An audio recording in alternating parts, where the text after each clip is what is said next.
Assalamualaikum warahmatullahi wabarakatuh. Halo sahabat semua, welcome back my YouTube family channel KKBJ Rawajilawi Jakarta Selatan. Apa kabar hari ini? Semoga kita senantiasa diberikan kesehatan, keberkahan, dan selalu dalam lindungan Allah Subhanahu wa taala. Amin ya rabbal alamin. Alhamdulillah pada kesempatan kali ini kita hadir kembali dengan video ketiga dari channel kami. Perkenalkan, saya Lisnawati yang akan menjadi voice over dalam video ini.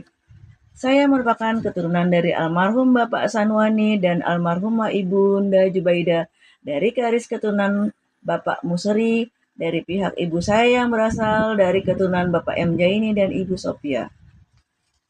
Pada video kali ini kita akan membahas secara resmi arti dan pentingnya silsilah keluarga, makna sebuah keluarga, serta silsilah keluarga dan beberapa penjelasan menarik lainnya yang berkaitan dengan sejarah dan hubungan keluarga. Jangan lewatkan setiap pembahasan hingga selesai.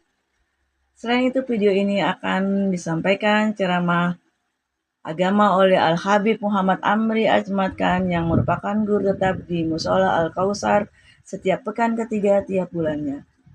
Sebagai informasi, Musola Al-Kausar adalah musola wakaf yang dibangun pada tahun 1995 oleh Ustadz Nur Hamdi bersama rekan-rekannya dari Jakarta Hilton International Hotel. Beliau juga keturunan dari almarhum Bapak Hamdani yang berasal dari keturunan almarhum Khairisani. Semoga video ini dapat menambah wawasan, mempererat tali silaturahmi, dan bermanfaat bagi kita semua.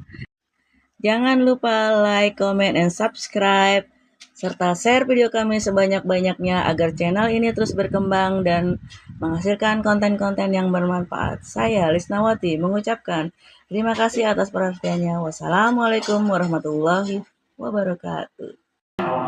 Nah, terus salah satu ini Pak, bagaimana untuk meningkatkan sisi spiritual atau sisi agama, inilah buku yang Bapak pegang gitu ceritanya Pak. Ini dasarnya dan semua orang Islam harus belajar ini. Apalagi yang udah lama Islamnya. Gitu Pak.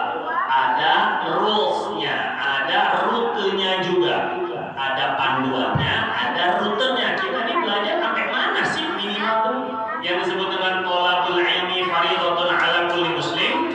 Ngaji itu wajib bagi setiap orang muslim. Yang mana yang wajib? Enggak semua ilmu Pak. Ya kalau semua ilmu berarti semua kudu jadi ustaz semua, repot. Siapa yang ngaji? Semua jadi ustaz. Ada yang harus dipelajari oleh setiap orang Islam, namanya ilmu fardu ain. Mana ilmu fardu ain ini? Ilmu fardu ain ini di dalamnya ini. Jadi ada yang sunnah, ada yang wajib. Ini yang wajib, ini yang wajib diimani, wajib dilakukan, wajib diterapkan. Namanya iman, Islam, ihsan. Nah, gitu Pak ya. Kemarin sudah saya bahas sedikit, habis ya. Habis ibu ada sisa nggak Bu? Bukunya? Ada yang belum kebagian ini sang bapak-bapak. Ya, ini saya harapkan yang udah dapat ngaji terus berarti ini sampai hatam. Gitu ya. Masya Allah. Ya, Bismillahirrahmanirrahim. Kemarin pada pertemuan yang lalu saya sudah bahas muqaddimah atau pendahuluan daripada agama. Bagaimana bahwa agama ini Allah turunkan tujuannya untuk bentuk kasih sayang Allah kepada hamba. Jadi agama ini bukan untuk nyusahin, bukan. Justru Allah turunkan agama ini, Allah utus para rasul, itu karena Allah sayang. Gitu Pak ya. Karena Allah tuh pengen kita ini bahagia. Itu kuncinya. Jadi agama itu diambil dari kata bahasa Sanskerta a dengan gama. Dulu saya ikut rohistik SMP itu udah diajarin ini. A artinya tidak, gama artinya kacau. Jadi agama tidak kacau. Kalau agama bikin kacau kan agama itu. Gitu ya. Agama itu bikin tenang, agama. Agama itu bikin nyaman dan bikin bahagia, itu agama itu namanya, ya Pak. Terus pada maaf ini kesalahan cetak di situ Bapak, nggak ada halaman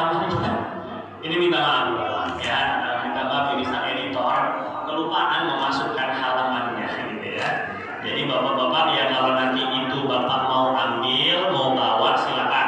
Tapi saya harap manfaat ya. Nanti kalau ngaji dibawa lagi, misalnya di rumah mau dibaca-baca monggo silakan, terserah. Mau ditaruh aja di musola ya silakan juga, gitu ya. Biar takutnya ketinggalan nanti pas lagi waktunya ngaji kagak bawa jadinya ya.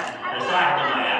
Tapi karena nggak ada halamannya jadi ya wayahna gitu ya. Jadi bapak halamin sendiri dah, kasih halaman sendiri di manual ya. Bismillahirrahmanirrahim. Pendahuluan yang pertama atau yang halaman pertama itu sudah saya bahas sedikit banyak. Maka di halaman kedua, contohnya Allah tuh ingin sekali bahwa kita itu bahagia. Contohnya dalam firman Allah surat An-Nisa ayat 29, wala taqtulu anfusakum innallaha kana bikum rahima. Udah ketemu Pak ayat Qurannya? Nah, ya. Jangan bunuh diri kalian. Kau baca Pak Ji? Kau baca? Nanti editor tolong kasih tahu ada apa dulu. Baca ini gimana ini?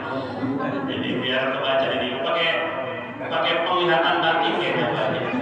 Mata batin ini terlalu kecil ya jadi kan.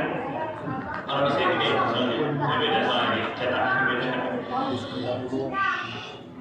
Kecil bener ya? Hah? Kecil banget ya? Biar fokus. Nah, jangan kalian bunuh diri, kata Allah. Sesungguhnya Allah itu sayang banget, maha pengasih kepada kalian. Quran surat An-Nisa. Ini bukti bahwa Allah itu memang ingin kita tuh bahagia. Semua orang hidup di dunia ini pasti menginginkan kebahagiaan. Benar ya Pak? Ngapain kawin? Pengen bahagia. Ngapain nyari duit? Pengen bahagia. Ngapain olahraga? Pengen bahagia. Ngapain main game? Pengen bahagia semua. Pengen bahagia semua. Mau yang kecil, yang gede, yang tua, yang muda, laki, perempuan, semua pengennya bahagia. Dan itulah doa kita, Rabbana atina fid dunya hasanah wa fil akhirati hasanah. Ini nggak usah minta macam-macam, kalau pengen bahagia dan di dunia, bahagia di akhirat. Nah, ini lanjutnya. Namun banyak orang yang keliru memahami jalan kebahagiaan itu. Akhirnya orang nyarinya yang penting senang, sesaat. Nah, yang penting bahagia sesaat. Ada jadi ke narkoba, ada yang mabok, ada yang main judi online, ada yang main dukun, babi ngepet, kan? Pengen cepat bahagia, salah memahami jalannya.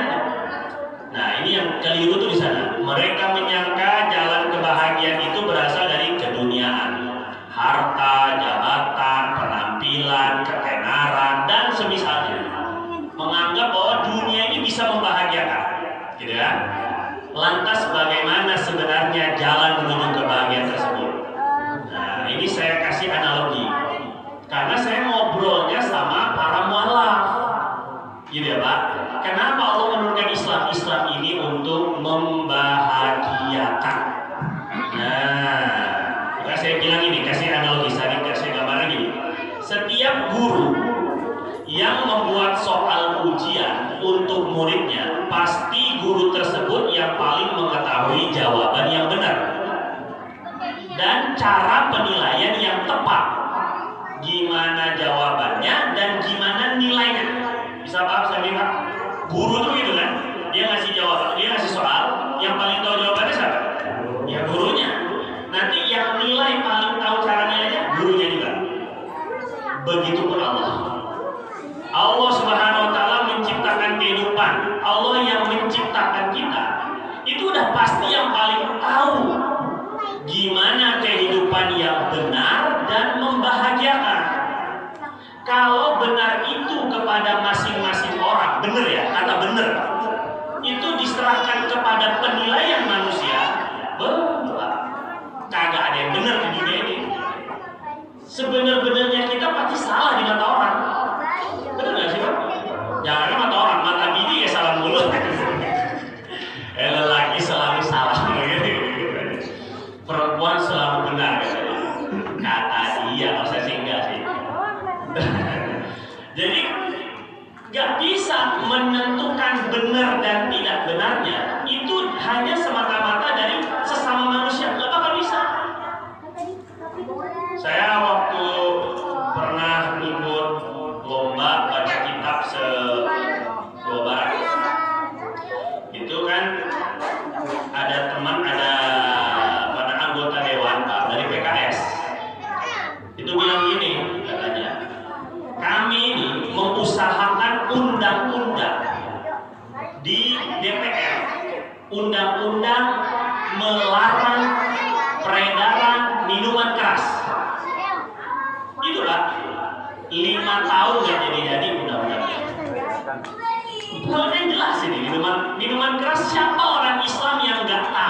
itu haram. Siapa nggak tahu Pak?